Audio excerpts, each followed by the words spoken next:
आपने 30,000 रुपये का फ़ोन नो कॉस्ट ईएमआई पे लिया।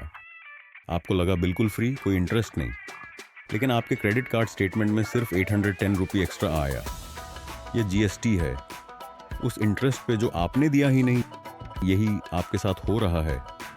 हर बार जब आप अमेज़ॉन, फ्लिपकार्ट या किसी भी स्टोर पे नो कॉस्ट ईएमआई सेलेक्ट करते हैं, बैंक आपसे चुपके एक टैक्स ले रहा है।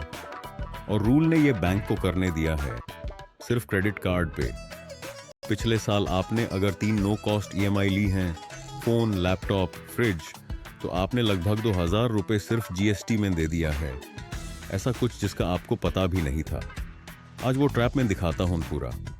आरबीआई का नियम है 0% इंटरेस्ट लोन इंडिया में अलाउड नहीं है। फिर ये नो कॉस्ट ईएमआई कैसे चल रही है? ट्रिक सिंपल है। सेलर आपको डिस्काउंट नहीं देता, वो डिस्काउंट बैंक को देता है इंटरेस्ट कवर करने के लिए। आपको लगता है फ्री है, लेकिन जीएसटी का रूल कहता है पर्सनल लोन के इंटरेस्ट पे जीएसटी नहीं लगेगा, क्रेडिट कार्ड के इंटरेस्ट पे लगेगा 18%। तो सेलर ने इंटरेस्ट कवर कर दिया, जीएसटी नहीं। वो आपकी जेब से निकल रहा है। ऐसा है। एक एग्जांपल, 30,000 का phone 6 month no cost EMI. Bank ने कैलकुलेट किया, इंटरेस्ट होता 4,500। सेलर ने ये 4,500 का डिस्काउंट दे दिया। आप खुश। लेकिन उस 4,500 पे 18% जीएसटी यानी 810 रुपये आपके स्टेटमेंट में साइलेंटली ऐड हो गया। आपने 30,000 का प्रोडक्ट 30,810 में खरीदा। नो कॉस्ट का जो लेबल था वो गलत था। और एक बात, जब आप क्रेडिट कार्ड पे नो कॉस्ट ईएमआई लेते हैं, पूरा अमाउंट आपकी क्रेडिट लिमिट से ब्लॉक हो जाता है। 60,000 का टीवी लिया, 1 लाख की लिमिट है, तो आपके पास सिर्फ 40,000 बचे।